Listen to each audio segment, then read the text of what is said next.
నమస్తే welcome to today's focus. సర్వ జగత్తును నడిపించే లయకారకుడు పరమేశ్వరుడు. భక్త సులభుడిగా పేరు తెచ్చుకున్న భోళాశంకరుడి నివాసం కైలాసం. అంతటి పరమ పవిత్రమైన కైలాస పర్వతాన్ని దర్శించుకుంటే వచ్చే అనుభూతి మాటల్లో వర్ణించలేనిది, పదాలకు అంతు చిక్కనిది. ఒక్కసారి కైలాసగిరి దర్శించుకుంటే సర్వ పాప విమోచనం కలుగుతుంది. కైలాస మానస సరోవర్ యాత్ర ఇదే ఇవాల్టి టుడేస్ ఫోకస్.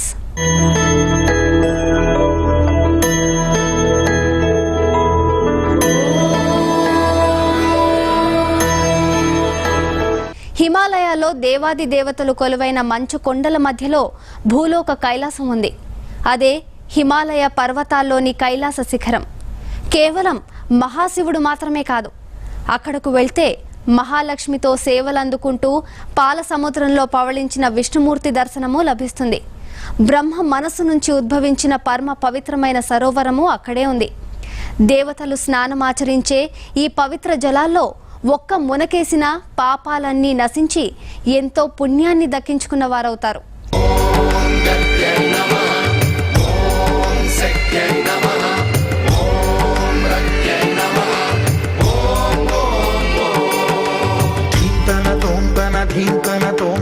సాక్షాత్తు పరమశివుని నివాసం కైలాసం. బ్రహ్మదేవుడు మనస్సంకల్పంతో సృష్టించిన మహాద్భుత సరస్సు మానస సరోవరం. ఈశ్వరుడే అనునిత్యం తనలో తలచుకునే ఓంకారము, శివ హృదయం కరిగించే ఆ పంచాక్షరివో. నీ మదిలో మహాదేవుడినే కొడుముంచగా కైలాసము, అతని పాదము చందన వెలిగే హారతివో. పామరునికి పరమేశ్వరుడిని అందించే మంత్రం నీవేనో. భూమండలానికి నాభి స్థానంలో ఉన్నట్టుగా భావించే కైలాస పర్వతం హిందువులకే కాక బౌద్ధులు, జైనులకు అతి పవిత్రం, ఆరాధ్యనీయం. ఈశ్వరుడే అనునిత్యం తనలో తలచుకునే ఓంకారము, శివ హృదయం కరిగించే ఆ పంచాక్షరివో.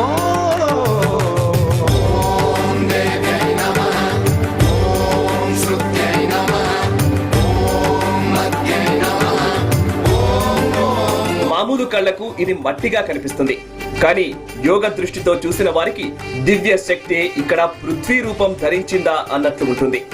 శివశక్తుల భవ్య లీలా క్షేత్రం కైలాస మానస సరోవరం.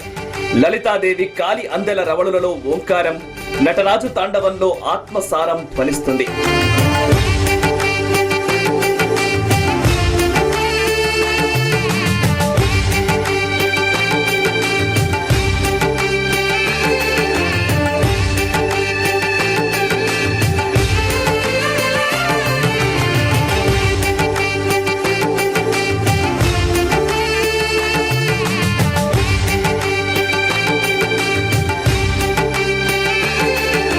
బ్రహ్మపుత్ర, సింధు, సట్లెజ్, కర్మలి నదుల పుట్టుక మానస సరోవరంలోనే. ఇందులో మునిగి కైలాస పరిక్రమ చేసిన వారికి జన్మరాహిత్యమే అంటారు. శివునిలో లీనమై తామే శివస్వరూపులైపోతారని చెబుతారు. గంగా నది భూమిని చేరిన పుణ్యప్రదేశం కూడా ఇదే. కైలాస మానస సరోవరం దర్శనం జన్మ జన్మల పుణ్యఫలం.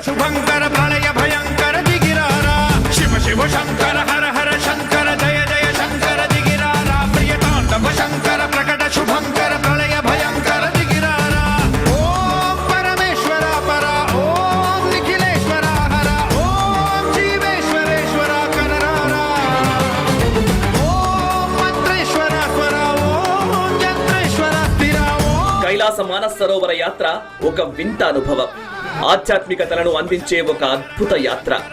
కైలాస శిఖరే రమ్య పార్వత్య సహిత ప్రభో అగస్త్య దేవ దేవేశ మత్పత్య చంద్రశేఖర అంటూ కళ్ళు మూసుకొని శ్లోకాన్ని పఠిస్తుంటారు భక్తులు.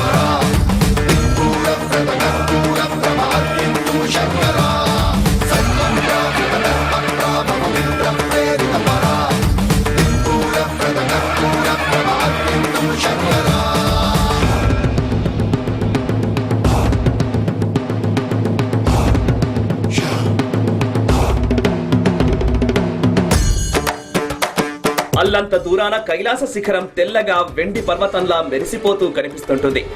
ఎన్ని జన్మల పుణ్యమో కదా పరమేశ్వర అంటూ ఎప్పటినుంచో ఉన్న పాపాల్ని నీ దర్శన భాగ్యంతో హరింపజేయమంటూ భక్తులు కైలాస శిఖరానికి మొక్కుతారు.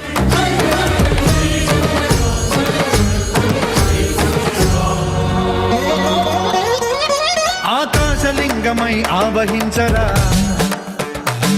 ఢమఢమఢమని డమరుక ధ్వని కలిపి చడతని బదిలించరా, శ్రీవాయులింగమై సంచరించరా, అణువణువున తన తనువున నిలిచి చలనమే కలిగించరా. మానస సరోవరంలో ప్రతిరోజు అర్ధరాత్రి దేవతలు స్నానం చేసి కైలాసంలోని ఈశ్వరుణ్ణి దర్శిస్తారట. మనకు నక్షత్ర రూపంలో మాత్రమే కనిపిస్తారని అంటారు. ప్రశాంత వాతావరణంలో పక్షుల కిలకిల రావాలు హాయినిస్తాయి.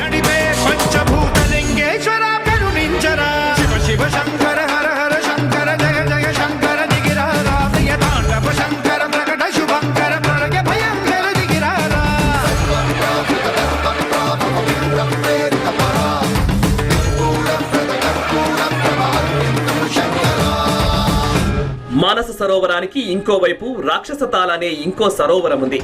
ఇక్కడ రాక్షసులు స్నానం చేస్తారని చెబుతారు. దీని మధ్యలో చిన్న రాతి గుట్ట మీద రావణాసురుడు శివుని కోసం తపస్సు చేశాడని అంటుంటారు.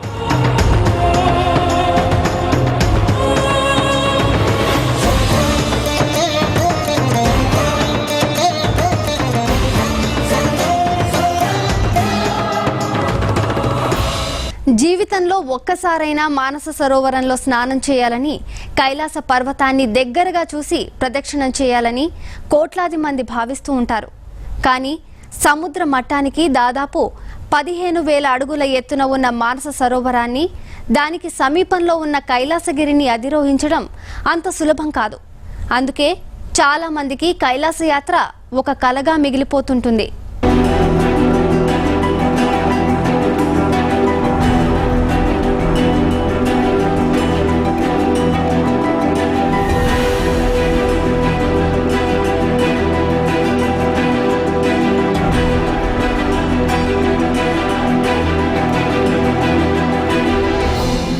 ప్రపంచంలో అత్యంత కఠినమైన యాత్రలలో కైలాస యాత్ర ఒకటి.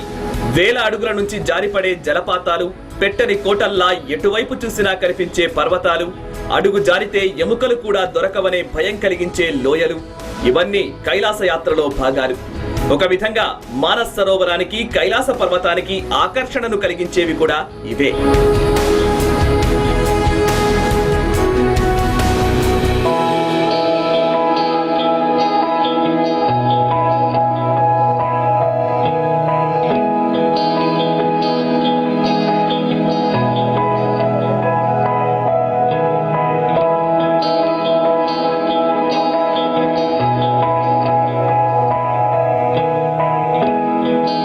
పురాణాల్లోనూ కావ్యాల్లోనూ ఈ ప్రదేశాల గురించి సవివరమైన వర్ణనలున్నాయి.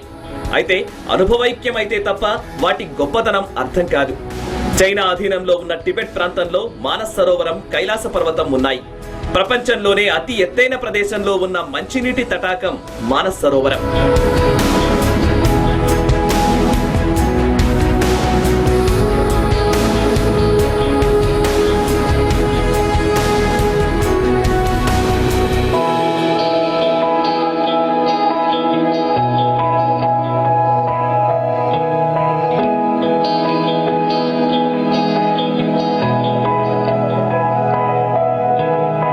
సముద్ర మట్టానికి 15,000 అడుగుల ఎత్తులో ఉన్న ఈ సరోవరం దాదాపు 88 కిలోమీటర్లు ఉంటుంది. లోతు దాదాపు 300 అడుగుల దాకా ఉంటుంది.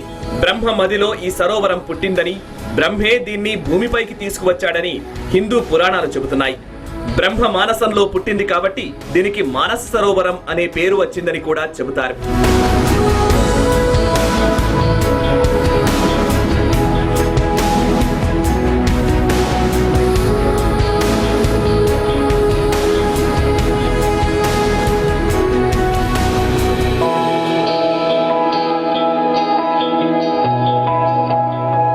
జాతక కథలు, ఇతర గ్రంథాల్లోనూ మానస సరోవరం ప్రస్తావన ప్రముఖంగా కనిపిస్తుంది.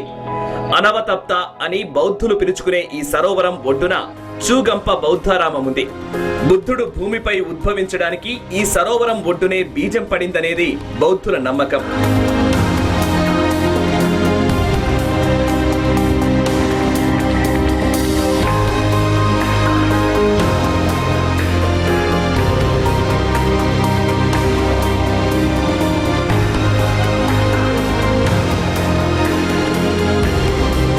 ఒకప్పుడు మానస్ సరోవరం సందర్శించడానికి ఒకే ఒక మార్గం అందుబాటులో ఉండేది.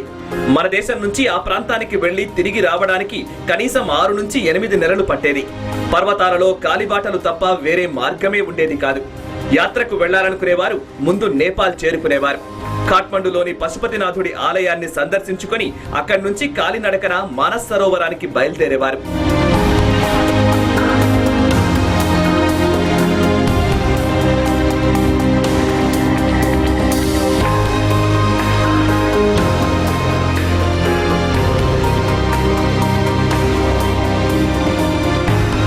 సరోవరానికి వెళ్లేవారు పశువుల్ని తీసుకెళ్లి పర్వత సానువుల్లో పెరిగే గడ్డిని తినడానికి ముందుగా వాటిని వదిలేవారు. ఆ పశువులు వెళ్లే మార్గాన్ని గమనిస్తూ వాటి వెనకే అక్కడకు చేరుకునేవారు. ఎముకలు గడ్డకట్టే చలిలో ఆహారం దొరక్క, ఆక్సిజన్ సరిగ్గా అందక మరణించే వారి సంఖ్య కూడా అధికంగానే ఉండేది.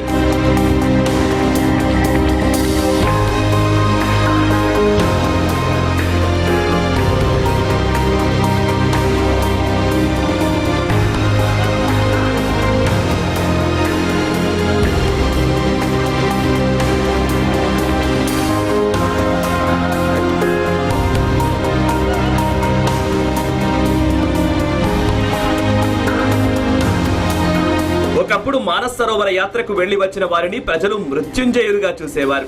వారిని అమితంగా గౌరవించేవారు. మనకు స్వాతంత్ర్యం వచ్చిన తర్వాత వరకు కూడా ఇదే పరిస్థితి కొనసాగింది. ఆ తర్వాత కూడా టిబెట్ లోనూ అక్కడి మౌలిక సదుపాయాల విషయంలోనూ ఎటువంటి మార్పు రాలేదు. కానీ భారత్ చైనాల మధ్య కొన్ని వివాదాలు చెలరేగాయి. దీంతో 1954లో చైనా ప్రభుత్వం కైలాస పర్వతాన్ని సందర్శించడానికి భారత యాత్రికులకు అనుమతినివ్వడం మానేసింది. ఆ సమయంలో కూడా కొందరు నేపాల్ చేరుకొని అక్కడి నుంచి రహస్యంగా కైలాస పర్వతాన్ని సందర్శించడానికి వెళ్లేవారు. దాదాపు 24 సంవత్సరాల తర్వాత మళ్లీ భారత యాత్రికులను మానస్ సరోవరానికి వెళ్లేందుకు అనుమతించింది China.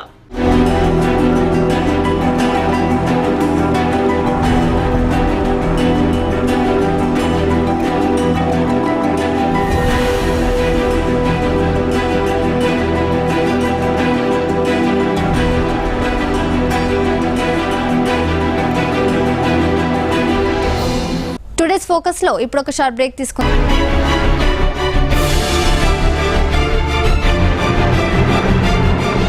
Welcome back to today's focus.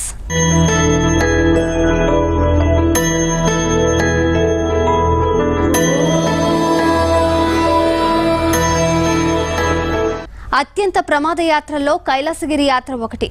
అయితే చైనా ప్రభుత్వం చేసిన అభివృద్ధి పనుల వల్ల కఠినం కాస్త సులభమైంది. మొదట్లో హెలికాప్టర్ ద్వారా ఉండే ప్రయాణం వాతావరణ పరిస్థితుల వల్ల రద్దయింది. ఇప్పటి వరకు కైలాస పర్వతాన్ని అధిరోహించిన వారు లేరు. ఎంతో మంది ఎన్నో రకాల ప్రయత్నాలు చేశారు. పరమ పవిత్రమైన కైలాసగిరిని ఎక్కాలని సాహసించారు. కానీ చివరికి వారికి నిరాశే మిగిలింది.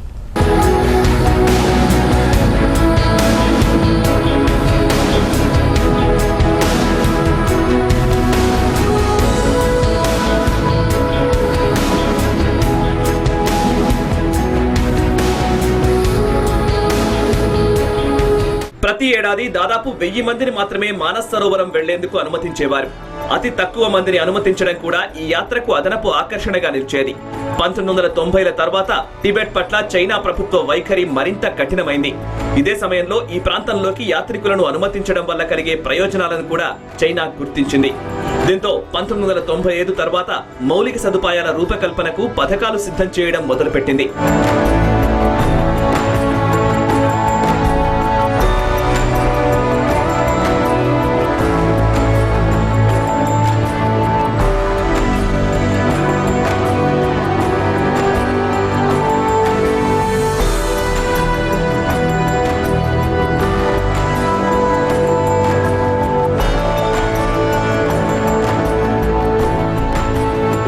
కేవలం కేవలం పర్వత మార్గం ద్వారానే యాత్రికులకు అందుబాటులో ఉండే కైలాస పర్వతం దగ్గరకు హెలికాప్టర్ సర్వీస్ కూడా ప్రారంభమైంది. దీంతో కైలాస పర్వతం సందర్శించడానికి 2 మార్గాలు ఏర్పడ్డాయి.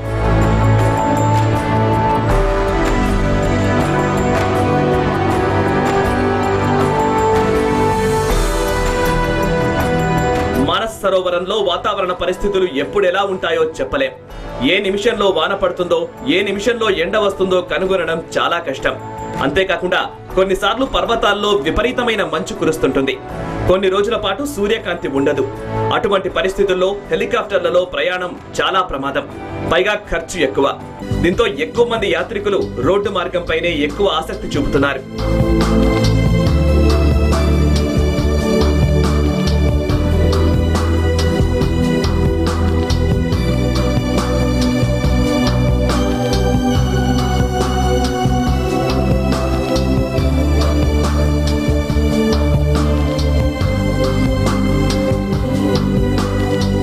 టిబెట్లోని మారుమూల ప్రాంతాలకు సైతం త్వరగా చేరుకోవడానికి వీలుగా రోడ్లు, ఇతర మౌలిక సదుపాయాలు కల్పించింది చైనా.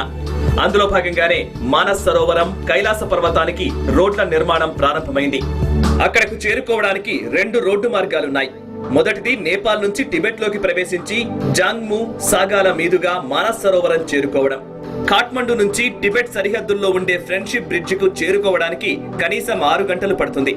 వేల అడుగుల లోతైన లోయల పక్క నుంచి హఠాత్తుగా విరిగిపడే కొండ చర్యలతో ఈ ప్రయాణం అత్యంత కఠినంగా ఉంటుంది.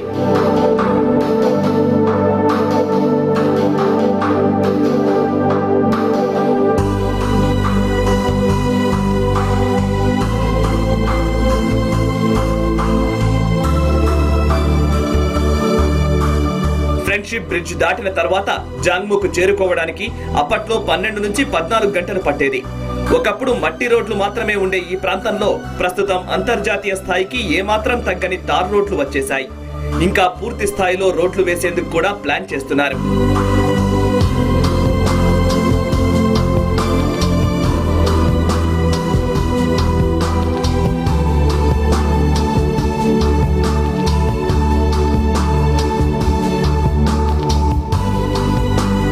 కైలాస పర్వతాన్ని టిబెటన్ భాషలో రింపోచి అని పిలుస్తారు. ప్రతి ఏడాది వేల మంది హిందువులు కైలాస పర్వత ప్రదక్షిణ చేస్తూ ఉంటారు. టిబెటన్లు కూడా ఈ పర్వతాన్ని అతి పవిత్రంగా భావిస్తారు. ఈ పర్వతంపై పాదం మోపడం పాపంగా భావిస్తారు. అందువల్ల వీరు మోకాళ్లపై కైలాస పర్వతాన్ని ఎక్కుతారు. భక్తులు కైలాస పర్వతం చుట్టూ ప్రదక్షిణ చేస్తారు, కానీ పర్వతాన్ని అధిరోహించరు.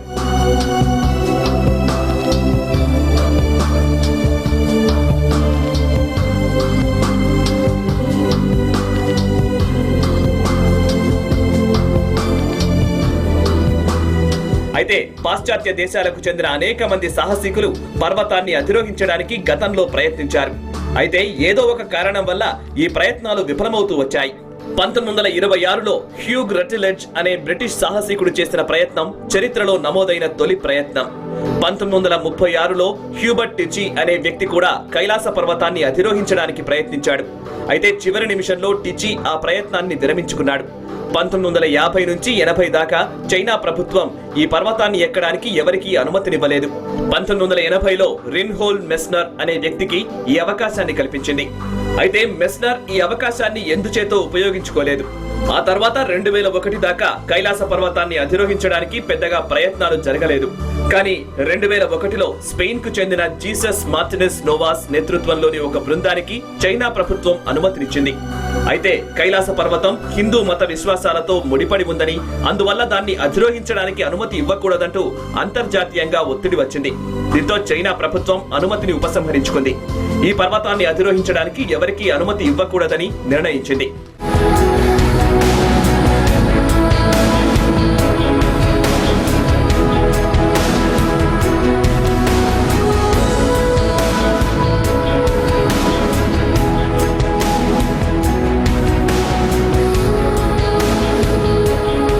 భూలోకంలో ఉన్న అద్భుతమే కైలాసగిరి. ఎన్నో ఒడిదుడుకుల కోర్చి చేసే యాత్ర ఆ పర్వత దర్శనంతో పూర్తవుతుంది. అక్కడే ఉన్న మానస సరోవరంలో ఓ మునకేస్తే సర్వ పాపాలు తొలగిపోతాయి. దేవతలు కొలువైన ఆ పుణ్య ప్రదేశానికి వెళ్లడం అంత సులభం కాదు. కానీ అక్కడకు వెళ్లగానే ఏదో తెలియని ఆధ్యాత్మిక శోభ కనిపిస్తుంది.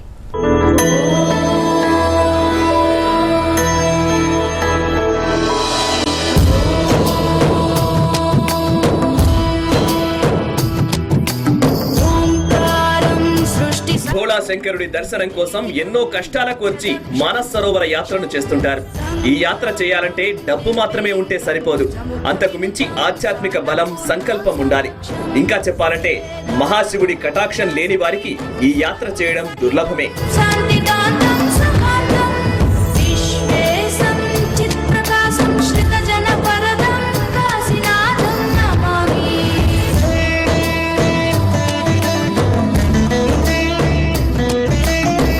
శివ భగవానుడే కాదు, ఆయన వాహనం నందీశ్వరుడు, విఘ్నాలకు అధిపతి గణపతి, దేవతల సేనాధిపతి కుమారస్వామి కైలాస పర్వతంపై దర్శనమిస్తారు.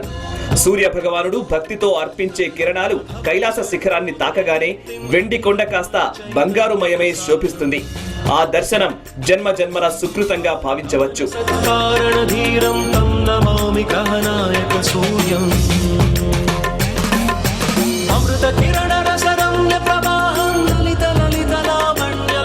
కైలాసగిరికి వెళ్లిన ప్రతి ఒక్కరికి శివరూప దర్శనం లభిస్తుందన్నది భక్తుల విశ్వాసం. అడుగడుగునా ఆధ్యాత్మికత పరుచుకున్న ఈ అందమైన శిఖరాన్ని దర్శించుకుంటే దొరికే అనుభూతి దేన్ని చూసినా రాదంటారు భక్తులు.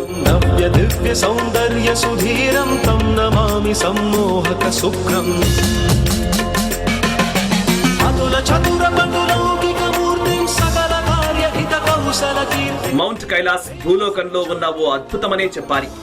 ఎన్నో ప్రత్యేకతలు, మరెన్నో రహస్యాలు ఈ పర్వతం చుట్టూ దాగి ఉన్నాయి. 4 వైపులా 4 రంగుల్లో కనిపించడం కైలాస పర్వతానికి ఉన్న మరో ప్రత్యేకత. అందుకే హిమాలయాల్లోనే అత్యంత అరుదైన పర్వతంగా పేరుగాంచింది, మహాశివుడికి నివాసమైంది.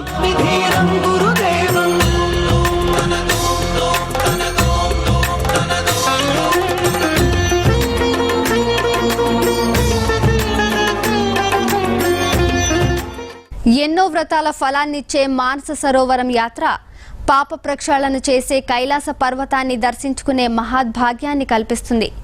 కైలాస మానస సరోవర పరిక్రమ యాత్రను పూర్తి చేసుకున్న వాళ్ళు ఎంతో పుణ్యాన్ని, అంతులేని ఆధ్యాత్మిక అనుభూతులను మూటగట్టుకుని తిరుగు ప్రయాణం అవుతుంటారు. ఇదే వాటి టుడేస్ ఫోకస్. మరో ఇంట్రెస్టింగ్ టాపిక్తో మళ్ళీ కలుద్దాం. చూస్తూనే ఉండండి భారత్ టుడే, దేశం కోసం, ధర్మం కోసం.